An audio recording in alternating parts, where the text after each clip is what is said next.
കണക്കിൽ കളിയോ എന്നാണ് ചോദ്യം. ആന്റോ കാസ്ട്രോ,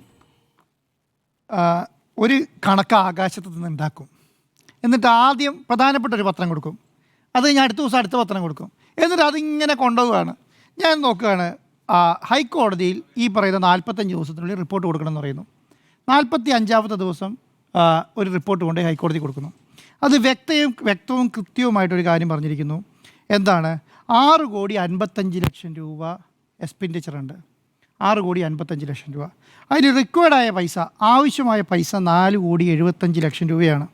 എന്തിനൊക്കെയാണ് ഉപയോഗിച്ചിരിക്കുന്നത്? ക്ലാരിറ്റിയോട് ഇവൻറ്റ് മാനേജ്മെൻറ്റിന് എത്രയാണ്, ഇൻഫ്രാസ്ട്രക്ചറിന് എത്രയാണ്, ഫുഡ് ആൻഡ് കാറ്റഗറി എത്രയാണ്, അക്കോമഡേഷൻ എത്രയാണ്, ട്രാൻസ്പോർട്ടേഷൻ എത്രയാണ്, പബ്ലിസിറ്റിക്ക് എത്രയാണ് എന്നുള്ള കാര്യങ്ങളെല്ലാം വ്യക്തമായി കൾച്ചറൽ ഇവൻറ്റിന് എത്ര വേണ്ടി മാറ്റി വെച്ചിരിക്കുന്നു.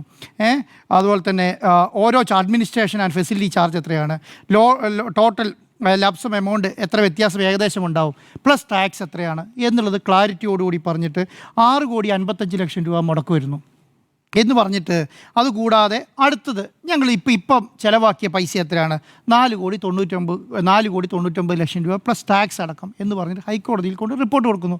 ആ റിപ്പോർട്ടിനൊരു ആധികാരികതയുണ്ട്. ആ റിപ്പോർട്ട് ആരാണ്? ആ റിപ്പോർട്ട് ആ പരിപാടി നടത്തിയ ദേവസ്വം പ്രസിഡൻ്റാണ് റിപ്പോർട്ട് കൊണ്ട് ഹൈക്കോടതി കൊടുക്കുന്നത്. അംഗീകരിച്ച് ദേവസ്വം പ്രസിഡന്റ് അംഗീകരിക്കുന്നു, അത് ദേവസ്വം കമ്മീഷണർ സ്പെഷ്യൽ കമ്മീഷൻ കൊടുക്കുന്നു, ഹൈക്കോടതി സമർപ്പിക്കുന്നു. അതൊരു ക്ലാരിറ്റിയോടുകൂടി ഒരു റിപ്പോർട്ട് കൊണ്ട് ഹാജരാക്കുന്നു എന്നുള്ളത് ശേഷമാണ്. അതിനുശേഷം എന്താ സംഭവിക്കുക? അതിനുശേഷം അടുത്ത യഥാർത്ഥ റിപ്പോർട്ട് എന്ന് പറയുമ്പോൾ ഹൈക്കോടതി എന്താണ് പറഞ്ഞിരിക്കുന്നത്? ഹൈക്കോടതി ഇത് സർക്കാർ പണം ഉപയോഗിച്ചാണോ നടത്തുന്നത്, ഇത് സ്പോൺസർഷിപ്പിൽ കൂടിയാണോ നടത്തുന്നതെന്ന് സർക്കാരോട് ചോദിക്കുന്നു. സർക്കാർ ക്ലാരിറ്റിയോടുകൂടി പറയുന്നു അത് സ്പോൺസർഷിപ്പിൽ കൂടിയാണ് പരിപാടി നടത്തുന്നതെന്ന് പറയുന്നു. അത് ഏത് കമ്പനിക്ക് കൊടുക്കണം, എങ്ങനെ കൊടുക്കണം എന്നൊന്നും ഹൈക്കോടതി പറഞ്ഞിട്ടില്ല. ഇന്ന കമ്പനി നടത്താൻ പാടുള്ളൂ, സർക്കാരിൻ്റെ കമ്പനി നടത്താൻ പാടുള്ളൂ, പ്രൈവറ്റ് കമ്പനി നടത്താൻ പാടുള്ളൂ ഒന്നും ഹൈക്കോടതി പറഞ്ഞിട്ടില്ല. ഹൈക്കോടതി എന്താ ചോദിച്ചിരിക്കുന്നത്? നിങ്ങളുടെ എക്സ്പെൻസ് ആര് മുടക്കുന്നു എന്നുള്ളതാണ്. നിങ്ങൾ എങ്ങനെയാണ് അതിൻ്റെ പണം കണ്ടെത്തുന്നത് ചോദിക്കുന്നു. അത് സ്പോൺസർഷിപ്പ് കൂടെയാണ് കണ്ടെത്തുന്നത് പറയുന്നു. എന്തിനു വേണ്ടിയിട്ടാണ് ഈ പരിപാടി നടത്തുന്നത് ചോദിക്കുമ്പോൾ പറയുന്നത് അത് ഹൈക്കോടതി ശബരിമലയുടെ സമഗ്ര വികസനത്തിനും ഒരു വലിയ പ്ലാൻ ഉണ്ടാക്കാൻ വേണ്ടിയിട്ട്, ഒരു മാസ്റ്റർ പ്ലാൻ ഉണ്ടാക്കാൻ വേണ്ടിയിട്ടാണ് ഈ പ്രൊജക്റ്റ് നടത്തുന്നത്. ക്ലാരിറ്റിയോടുകൂടി പറഞ്ഞിട്ട് അതിന് അനുമതി മേടിക്കുന്നു. 45 ദിവസം കൊണ്ട് റിപ്പോർട്ട് സമർപ്പിക്കുന്നു. ക്ലാരിറ്റിയോടുള്ള റിപ്പോർട്ടാണ്.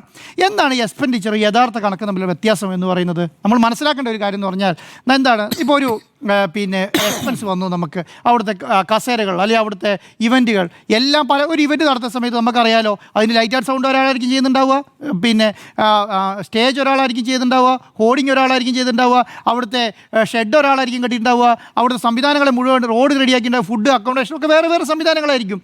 ഇത് 45 ദിവസം കൊണ്ട് തന്നെ വരണമെന്ന് നിർബന്ധമില്ല. കാരണം എന്താ, എല്ലാ മാസം അവസാനം ബില്ല് ചെയ്യുന്ന കമ്പനിയിലുണ്ടാവും എല്ലാ മാസവും. അപ്പോൾ ഈ മാസം 1-ാം തീയതി കഴിഞ്ഞാൽ ആ മാസം 30-ാം തീയതി ബില്ല് ചെയ്യേണ്ട കാര്യം ഉണ്ടാവുള്ളൂ. ആ ബില്ല് ചെയ്ത് യഥാർത്ഥ കണക്കെത്തി അത് ദേവസ്വം ബോർഡിൽ വന്ന് ദേവസ്വം ബോർഡ് അതാത് ആർക്ക് കൊടുക്കും, അതാത് ഓഡിറ്റർക്ക് കൊടുത്ത് ആ ഓഡിറ്റർ അത് പ്രോപ്പറായി അതാത് വർഷ ബാലൻസ് ഷീറ്റ് ഉണ്ടാക്കുന്ന സമയത്ത് കണക്കോട് കൂടി സബ്മിറ്റ് ചെയ്യലാണ് പതിവ്. ഒരു ഓഡിറ്റർ പണിയെന്ന് പറഞ്ഞാൽ ഇയർ എൻഡിങ് ബാലൻസ് ഷീറ്റ് പ്രോപ്പറാക്കുക എന്നുള്ളതാണ് ഓഡിറ്റർ പണിവ്. ബാക്കി എന്താ ചെയ്യുക? ബാക്കി എന്ന് പറയുന്നത് അതാത് ഡിപ്പാർട്ട്മെൻറ്റിന് കണക്ക് നോക്കുന്ന അക്കൗണ്ടൻറ്റോ ഒക്കെ ഉണ്ടാവും. ഇപ്പോൾ ശബരിമലയ്ക്ക് ദേവസ്വം ബോർഡിൽ അക്കൗണ്ടൻ്റ് ഇല്ലാത്ത പ്രശ്നമൊന്നുമില്ലല്ലോ, അവരവർ ഉണ്ടാക്കുക ചെയ്യുക. ഓഡിറ്റർ ചെയ്യുന്ന സംവിധാനം എന്താ? ഓഡിറ്റർ ചെയ്യുന്ന പറഞ്ഞാൽ അവസാനം അല്ലെങ്കിൽ മന്ത്ലി ഒരു വയസ്സ് അല്ലെങ്കിൽ 2 മാസത്തിൽ ഒരു പ്രാവശ്യം വന്ന് ഈ കണക്കുകൾ നോക്കി കണക്കെടുത്ത് അതിൻ്റെ ക്ലാരിറ്റിയോടുകൂടിയുള്ള സംവിധാനം ഉണ്ടാക്കി കൊടുക്കുക. ഇതിലൊരു പ്രത്യേകതയുണ്ട്. എന്താ പ്രത്യേകത? 45 ദിവസം ഹൈക്കോടതിയിൽ കൊടുക്കണം. 45 ദിവസം എക്സ്പെൻഡിച്ചർ കൊടുത്തിട്ടുണ്ട്, എക്സ്പെൻഡിച്ചർ വെച്ച് റിപ്പോർട്ട് കൊടുത്തിട്ടുണ്ട്. ഹൈക്കോടതി പറഞ്ഞു ഇനി ഇതിൻ്റെയൊക്കെ അതെന്താ അന്ന് എക്സ്പെൻഡിച്ചറും ചിലവായ പൈസയും കൂടെ രണ്ടും കൂടെ സ്പ്ലിറ്റ് ചെയ്ത് ഹൈക്കോടതി കൊണ്ട് കൊടുക്കാനുള്ള കാരണം, അല്ലെങ്കിൽ യഥാർത്ഥ മുടക്കും ബില്ല് സംവിധാനം ഒക്കെ കൂടെ ഉണ്ടായിരുന്നെങ്കിൽ അന്ന് തന്നെ ഇതം കൊണ്ട് കൊടുത്താൽ മതിയായിരുന്നല്ലോ, ഒരു ഓഡിറ്ററെ കൊണ്ട് റിപ്പോർട്ട് ഉണ്ടാക്കി അങ്ങോട്ട് കൊടുത്താൽ മതിയായിരുന്നല്ലോ. അങ്ങനെയല്ലല്ലോ ചെയ്തിട്ടുള്ളത്. ഈ പറഞ്ഞ സംവിധാനങ്ങളൊക്കെ കിട്ടാൻ ബാക്കിയുള്ളതുകൊണ്ടാണ്. ഇപ്പം ഞാൻ പറയാം, ഫുഡ് ആൻഡ് അക്കോമഡേഷൻ എന്ന് പറഞ്ഞാൽ ഒരാൾ മാത്രമാണ് ഫുഡ് ചെയ്യുന്നത്. ഫുഡ് ആൻഡ് അക്കോമഡേഷൻ എന്ന് പറഞ്ഞാൽ വേറൊരു സംവിധാനമാണ്. ഇതിവിടെ നമ്മളിപ്പോൾ ഞാൻ ഈ ഓഡിറ്റ് റിപ്പോർട്ട് നോക്കുകയാണ്, അതിനകത്ത് ഫുഡ് ആൻഡ് അക്കോമഡേഷൻ എന്ന് എഴുതി വെച്ചിരിക്കുകയാണ്. ആ ഫുഡ് ആൻഡ് അക്കോമഡേഷൻ എന്ന് പറഞ്ഞാൽ ഹോട്ടൽസാണ്. ഓരോ ഹോട്ടലുകൾ താമസിക്കുന്നതിന് ബില്ലൊക്കെ സെപ്പറേറ്റ് വരണം. അത് ഒരു ഹോട്ടലാണോ? 10, 15, 20 ഹോട്ടലുകളാണ് താമസിക്കുന്നത്. 4,000 ആൾക്കാരുടെ താമസിക്കാൻ സംവിധാനത്തിന് വേണ്ടി തയ്യാറാക്കിയതാണ്. അത് പല സ്ഥലത്തായിരിക്കും താമസിക്കുന്നുണ്ടാവുക. ആ അക്കോമഡേഷൻ്റെ ബില്ല് സെപ്പറേറ്റ് സ്ഥലത്ത് വരണം. ഫുഡ് എന്ന് പറഞ്ഞാൽ ഒരു കാറ്ററിംഗ് ഏജൻസി ആയിരിക്കും ചെയ്തിട്ടുണ്ടാവുക, അവരെടുത്ത് ആ സംവിധാനം വരണം. ഇതിൻ്റെ ബില്ലുകളെല്ലാം സെപ്പറേറ്റ് വന്നതിന് ശേഷം ഇതെല്ലാം ക്രോഡീകരിച്ച് ഇതൊക്കെ ക്രോഡീകരിക്കേണ്ട ഉത്തരവാദിത്തം ദേവസ്വം കമ്മീഷണറെയാണ്. ഈ പറയുന്ന റിപ്പോർട്ട് കൊടുത്ത ദേവസ്വം കമ്മീഷണർ തന്നെയാണ് ഈ ബില്ലുകൾ മുഴുവൻ ക്രോഡീകരിക്കേണ്ടത്. ഈ ബില്ലുകൾ മുഴുവൻ ക്രോഡീകരിച്ച് ആർക്ക് കൊടുക്കണം? ഈ പറഞ്ഞ ഓഡിറ്റർക്ക് കൊടുക്കണം. ഈ ഓഡിറ്റർ എന്ത് ചെയ്യണം? ഇതിന് മുഴുവൻ വരവ് GSTക്ക് ഇത്ര വരവുണ്ട്. GST ഇപ്പോൾ ഞാൻ ഉദാഹരണം പറയാം. ഇപ്പം ഞാൻ സ്മൃതി മാഡത്തിന് ഒരു ബില്ല് ചെയ്തു. സ്മൃതി മാഡത്തിന് ഞാൻ ബില്ല് ചെയ്ത സമയത്ത് ഞാൻ 18% GST അടയ്ക്കണം. അടച്ചിട്ട് GST ഇൻപുട്ടായിട്ട് സ്മൃതി മാഡത്തിന് വരണം. മനസ്സിലായോ? അത് വന്നോ ഇല്ലയോ എന്നൊക്കെ നോക്കുന്നതിന് ഉത്തരവാദിത്തം ഓഡിറ്ററാണ്. അങ്ങനെ വന്ന് ചില ഇപ്പം ഞാൻ പറയും 5 കോടി രൂപേൻ്റെ ബില്ല് ചെയ്തു, അതിനകത്ത് കുറേ പേര് GST ബില്ല് ഇഷ്യൂ ചെയ്തിട്ടില്ല, അവർ അടുത്ത മാസം ഇഷ്യൂ ചെയ്യാൻ വെച്ചിട്ടുണ്ടെങ്കിലോ അതൊക്കെ വിളിച്ച് മേടിക്കേണ്ട ഉത്തരവാദിത്തം ആരാ? ദേവസ്വം കമ്മീഷണർ അല്ലെങ്കിൽ ദേവസ്വത്തെ അക്കൗണ്ടൻറ്റിൻ്റെ ഉത്തരവാദിത്തമാണ്. ഇതെല്ലാം വാങ്ങി ക്ലാരിറ്റിയോടുകൂടി ഈ പറയുന്ന ഓഡിറ്റർ എടുത്ത് കൊടുത്ത് അതിനൊരു റിപ്പോർട്ട് ഉണ്ടാക്കി ഇതാണ് വരവ് ചെലവ് കണക്ക് എന്ന് പറഞ്ഞ് യഥാർത്ഥ കണക്കാണ് ശരിക്കും ഹൈക്കോടതിയുടെ മുന്നിൽ കൊടുക്കേണ്ടത്. അങ്ങനെയല്ലേ കൊടുക്കേണ്ടത്? ഇവിടെ എന്താ സംഭവിച്ചത്? ഇവിടെ അങ്ങനെ ഒരു സംവിധാനം ഓഡിറ്ററും ചോദിച്ചിട്ടില്ല, ഈ ഓഡിറ്റർക്ക് ഈ സാധനം കൊടുത്തതായിട്ട് രേഖയില്ല. ഇങ്ങനെ എന്താ നിങ്ങൾ ശബരിമല ബില്ലുമായി ബന്ധപ്പെട്ട കാര്യങ്ങൾക്കുള്ള കണക്കുകൾ സബ്മിറ്റ് ചെയ്യാൻ പറഞ്ഞ് ഓഡിറ്റർ ചോദിച്ചാൽ അങ്ങനെ ഓഡിറ്ററും ഇല്ല, അങ്ങനെ കണക്കുമില്ല. എന്നിട്ട് എന്താ ചെയ്തിരിക്കുന്നത്? ഈ 6,55,00,000 ഉണ്ടല്ലോ, ഈ 6,55,00,000 എക്സ്പെൻഡിച്ചർ ഇത്ര എന്ന് പറയാം. അപ്പോൾ അതിനകത്തുള്ള പ്രത്യേകത എന്താ? അത് പരിപാടി നടക്കുന്നതിന് മുന്നേയുള്ള എക്സ്പെക്റ്റേഷനാണ്. അതിനകത്ത് എന്താ പ്രശ്നം? അതിനകത്ത് ഹരിഗോവിന്ദമുണ്ട്, അതിനകത്ത് പിന്നെന്താണ് മറ്റേ 2 ആ പെൺകുട്ടീൻ്റെ പേരുണ്ട്. അവർക്ക് 8,08,00,000, ഇവർക്ക് 4,00,000, ഇവർക്ക് 3,00,000. അപ്പോൾ ഇത് അവൈലബിളായ ആളെയല്ലേ അന്നേരം വിളിക്കാൻ പറ്റുള്ളൂ. ഈ അവൈലബിളായ ആളെന്ന് പറയുന്നത് എപ്പോഴാണ് മനസ്സിലാവുക? ഈ പരിപാടി നടത്തി യഥാർത്ഥ ബില്ല് പുറത്തു വരുമ്പോഴാണ്. ഇത് ചോദിക്കേണ്ട ഉത്തരവാദിത്തമായിരുന്നാ? ഇത് ചോദിക്കേണ്ട ഉത്തരവാദിത്തം ഈ ഓഡിറ്ററെയാണ്. ഈ ഓഡിറ്ററെ ചോദിച്ചിട്ടേ കണക്ക് കൊടുക്കാൻ പാടുള്ളൂ. ഇത് ഈ ഇയർ എൻഡിങ്ങിൽ ബാലൻസ് ഷീറ്റ് കൊണ്ടെങ്കിൽ ഇൻകം ടാക്സിന് കൊടുക്കുന്നതല്ലോ, ഇത് ബാലൻസ് ഷീറ്റ് കൊണ്ട് പിന്നെ GST കൊടുക്കുന്നതല്ലോ. ഇത് യഥാർത്ഥ കണക്കുണ്ടായി ക്ലാരിറ്റിയോട് കൂടിയിട്ട് ഹൈക്കോടതിക്ക് കൊടുക്കേണ്ടതാണ്. എന്തെങ്കിലും കൊണ്ട് ഹൈക്കോടതിയുടെ കയ്യിൽ കൊടുത്തിട്ട് ഇതാണ് കണക്കെന്ന് പറയുന്ന ശൈലിയാണോ? അത് ഏത് ഓഡിറ്ററാണ് അങ്ങനെ ഓഡിറ്റ് ചെയ്യാം? ഞാൻ പറയാം ഓഡിറ്റർ ഫേം അരുൺ സാർ നേരത്തെ പറഞ്ഞു നല്ല ഓഡിറ്ററാണോ മോശം ഓഡിറ്റർ. ഞാൻ പറയാം ഓഡിറ്റർ മോശം എന്നുള്ളതല്ല. ഒരു കണക്ക് ഹൈക്കോടതിയുടെ മുന്നിൽ വരുന്ന സമയത്ത് ഒരു കണക്ക് തെറ്റു വന്നു. ഇപ്പോൾ 8 ലക്ഷം രൂപയാണ് എസ്റ്റിമേഷനിലുള്ളത്, അതിന് 4 ലക്ഷം രൂപയുടെ കുറവാണുള്ളത്. ഈ 4 ലക്ഷത്തിനകത്ത് വ്യത്യാസം ആ ഓഡിറ്റ് റിപ്പോർട്ട് ക്ലാരിറ്റിയോടുകൂടി എഴുതണം. ഇങ്ങനെയാണ് 4 ലക്ഷം രൂപയുടെ വ്യത്യാസമുണ്ട്. ഈ 4 ലക്ഷം രൂപയുടെ ഷോർട്ടേജ് ഇവിടെ ഉണ്ടായത് ഇന്ന തട്ടിപ്പ് ഇന്ന വെട്ടിപ്പ് കൂടിയാണ്, അല്ലെങ്കിൽ ഇന്ന കാര്യങ്ങളാണ് ഓഡിറ്റ് റിപ്പോർട്ടിലുണ്ടോ? അങ്ങനെ ഒരു റിപ്പോർട്ട് അതിനകത്തുണ്ടോ? അങ്ങനെയില്ല. അങ്ങനെ കാര്യങ്ങളൊന്നും എഴുതിയിട്ടില്ല. ഞാൻ അങ്ങനെയാണ് കണ്ടിട്ടുള്ളത്. ഒരു ഓഡിറ്റ് റിപ്പോർട്ട് കാണുന്ന സമയത്ത് എന്തെങ്കിലും ഒരു ഓഡിറ്റർക്ക് സൈൻ ചെയ്യാൻ പറ്റാത്ത കാര്യങ്ങൾ അതിനകത്ത് ഉണ്ടെങ്കിൽ ഇന്ന കാര്യങ്ങൾ കൊണ്ട് ഞാൻ ഇതിനകത്ത് എഴുതില്ല എന്നാൽ ഓഡിറ്റ് റിപ്പോർട്ടിൽ എഴുതി വെക്കും. അങ്ങനെയാണ് ഓഡിറ്റ് റിപ്പോർട്ട് കയ്യിൽ. ഇതൊന്നുമില്ലാതെ ഒരു എക്സൽ സാധനം പോലെ ഉണ്ടാക്കി വെച്ചിട്ട് ഇതിനകത്ത് ഇത്ര പൈസ എന്ന് പറഞ്ഞിട്ട് ഒരു വലിയ റിപ്പോർട്ട് ഉണ്ടാക്കി കൊടുക്കുകയാണ്. ഇങ്ങനെയാണ്. ഇതിനാണ് തട്ടിക്കൂട്ട് ഓഡിറ്റ് എന്ന് പറയുക. ആ തട്ടിക്കൂട്ട് ഓഡിറ്റ് അംഗീകരിക്കേണ്ട കാര്യമെന്ന് പറയുന്നത് അതെന്താ? ഈ ഓഡിറ്റ് എവിടെ വരണം? ദേവസ്വം ബോർഡിൻ്റെ നേതൃത്വത്തിൽ മേലെ വരണം. ദേവസ്വം ബോർഡ് ആരാണ്? ഇപ്പോഴത്തെ ജയകുമാർ എന്ന് പറയുന്ന ദേവസ്വം ബോർഡ് പ്രസിഡന്റിൻ്റെ കീഴിലുള്ള കമ്മിറ്റിയിൽ വരണം. ഈ ബോർഡ് അത് പാസ്സാക്കണം. ഇത് ബോർഡ് പാസ്സാക്കിയ ശേഷം ഈ പറഞ്ഞ അഡ്വക്കേറ്റ് കമ്മീഷണർ ദേവസ്വം കമ്മീഷണർക്ക് കൊടുക്കും. അത് ദേവസ്വം കമ്മീഷൻ സ്പെഷ്യൽ കമ്മീഷണർക്ക് കൊടുത്തിട്ട് അത് ഹൈക്കോടതി സബ്മിറ്റ് ചെയ്യാണ് വേണ്ടത്. ഇങ്ങനെ ഒരു പ്രൊസീജിയറേ നടന്നിട്ടില്ല. നേരെ എന്ത് ചെയ്യുന്നു? ഓഡിറ്റർ എടുത്ത് കമ്മീഷൻ എടുത്ത് ഈ സാധനം വയ്ക്കുന്നത് സ്പെഷ്യൽ കമ്മീഷൻ ഹൈക്കോടതി കൊണ്ട് കൊടുക്കുന്നു. ഹൈക്കോടതി നോക്കുമ്പോൾ ഹൈക്കോടതിക്ക് ഈ ബാക്കിയുള്ള പ്രൊസീജിയർ ഒന്നും നോക്കേണ്ട കാര്യമില്ല. പറയണം. അതാണ്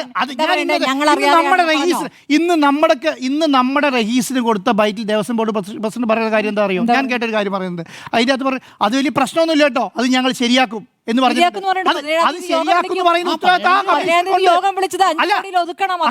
അങ്ങനെയല്ല 5 കോടിയിൽ ഒതുക്കണം എന്നുള്ള യോഗമല്ല.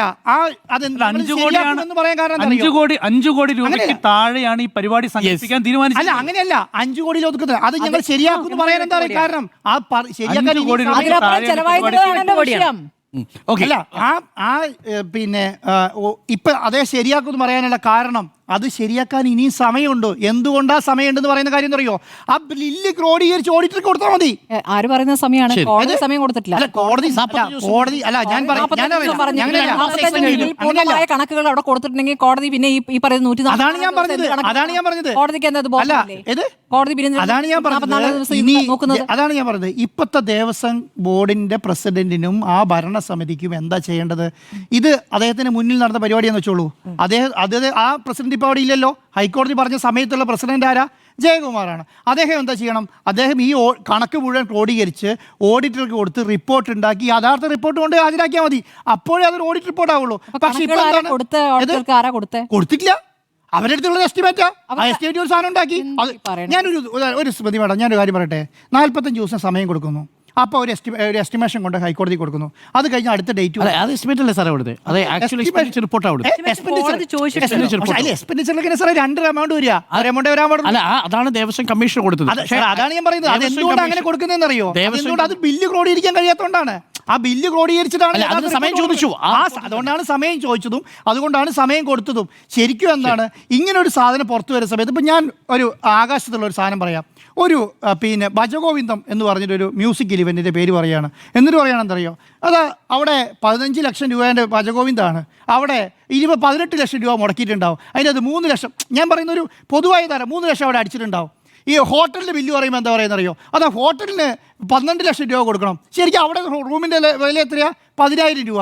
നിങ്ങൾ എത്ര എക്സ്പെൻഡിച്ചർ വെച്ചേക്കണേ? 12 ലക്ഷം. നോക്കുമ്പോൾ 10 പേര് താമസിച്ച് എത്ര 1 ലക്ഷം വന്നത്, ബാക്കി 10 ലക്ഷം. ഇങ്ങനെ ഈ അടിച്ചു മാറ്റി എന്ന് പറയാൻ വേണ്ടിയിട്ട് ഒരു ഹെഡ്ലൈൻ കിട്ടാൻ വേണ്ടിയിട്ടുള്ള സാധനം ഉണ്ടാക്കുന്നതിനേക്കാൾ അപ്പുറം യഥാർത്ഥ കണക്കെടുത്ത് ഹൈക്കോടതി കൊടുക്കുന്ന സമയത്ത് ഇത് മനസ്സിലാവും. അതിനു മുൻപ് ഇത് ചർച്ച ചെയ്തതിൽ ഒരു ഔചിത്യം ഉണ്ടെന്ന് ഞാൻ വിചാരിക്കുന്നില്ല.